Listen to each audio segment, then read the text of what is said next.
Jason Canfora, my compadre from CBS Sports, formerly of the NFL Media Group, back here on the Rich Eisen Show. How are you, Jason? What's going on, Home Slice? So, Home Slice lost a little bit of hair more watching that Monday Night Football finale last night. I was seeing your tweets last night. You were in snarky Canfora mode last night. I was kind of on a roll. If nothing else, I was making myself chuckle, which, frankly, I think I deserve as someone who sat through. I will admit I didn't watch the final 5 minutes. So, as someone who sat through 55 minutes of that atrocity. Well, I got playing time. As you know, it's no laughing matter to Fisher and Les Snead and Stan Kroenke, Kevin Demoff, who are excited to be back here in Los Angeles and put a product out there on the field that'll make sure that people don't go surfing or going to the beach or go hiking in Runyon Canyon. You know, so the question is what did you take out of last night's season opener? I think the marketing campaign should just be we're a rugby team. Who needs the forward pass? And maybe you just market it that way. It's like Aussie rules football or something. But I guess there's be more kicking in Aussie rules football. I mean, that was ugly, Rich. You know, it sort of is what it is. Unfortunately, that game was played across the entire country. That was not a regional game. Well, but is Goff not? How close to ready is he from what you're hearing? I think each quarter last night he got a little more ready to play. I get the distinct impression that he looked a little bit more like an NFL quarterback each time Case Keenum attempted to throw the football. So, I mean, they've got a decision to make now. And, I mean, Wentz is playing well. You're seeing Prescott. You're seeing a lot of kids playing sooner than expected for various reasons. That's going to be hard to sell at the Coliseum. You might get 90,000 to come out and see that once, you know, the old fool me once thing. I don't know if you're going to get it on a regular basis. So I would be practicing the kid this week, and I would be playing Jared Goff. And, you know, at least if it looks something similar to that, you could sell the growing pains, progress. We're getting there. Part of the end game. You know. But Jason, I mean, if you're concerned about throwing him out on the road against San Francisco, which has a very good defense, at least based on last night, why in the world would you throw him out there against the Seattle Seahawks as his first career start? Why would the Rams do something like that? Those teams are in that division. Like, he's going to have to play them. I mean, I think it'd be naive to say outside factors don't matter. Carson Wentz, remember, was not going to see a down of football. And he did nothing that made them think he was any better prepared. It's just that Teddy Bridgewater got hurt, right? And then they got a king's ransom for Bradford, and then they sat there and said, well, look, we're not going to win in 2016. We probably weren't even going to win with Sam in 2016. It's about the future. Let's start the clock on the future now. Based on the Rams' present, I would start the clock on the future now. Jason Canfora of CBS Sports joining me here on the Rich Eisen Show. Is Watkins playing on Thursday night? He says he is. He says he is. I suspect he guts through it. It's going to be a week-to-week proposition. The problem isn't starting the game. The problem is finishing games. And how many times can you change your cleats or put a different orthotic in there or do whatever you think you can do to alleviate a situation in which I'm told distinctly by multiple sources, doctors have told him, you just got to gut it out. You've got screws in your foot. There's going to be a lot of discomfort. It could fluctuate some from week to week, but there isn't anything we can rub on there. There isn't anything we can do. There isn't a procedure we can do right now that's going to alleviate that. That's going to be part of your reality for a while. And depending on what kind of, you know, last week he played on grass.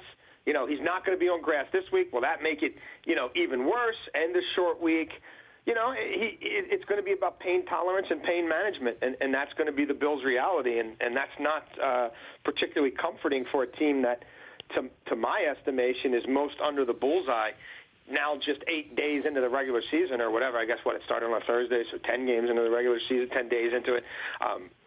It could get late real early in Western New York. So Russell Wilson, how significant is his ankle injury?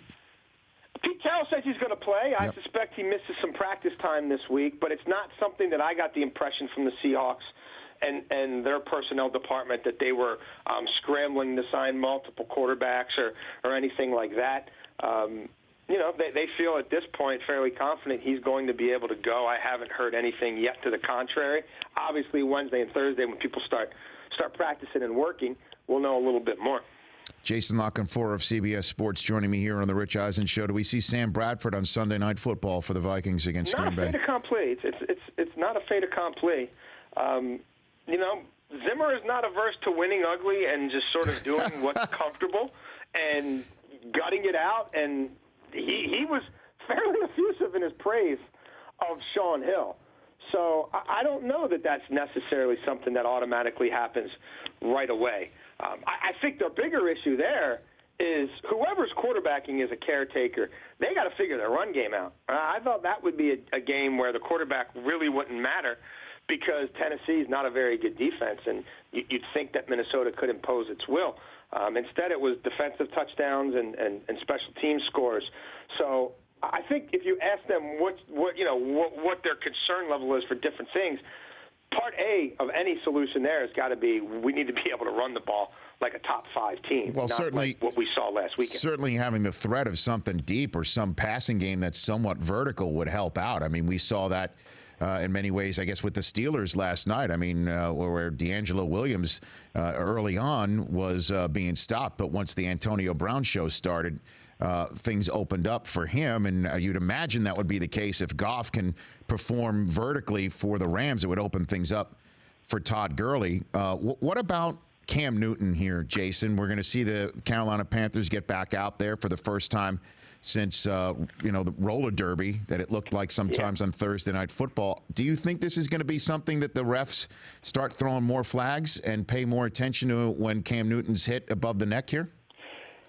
I would certainly think so. I mean, the league is often reactive, and Cam is the biggest guy on the field. And when you see people leaving their feet to initiate high contact with him, that's got to be an automatic no-no. I mean, that's got to be something where the flag's coming out. Because whether that's, defenseless in the pocket or outside the pocket, people launching themselves head-to-head is not proper tackling. It's not really football. And, when it's happening over and over again, there's people around the league who start to say, well, is that going to become, sort of the NFL's version of a hack-a-shack is, whatever, launch out of Newton.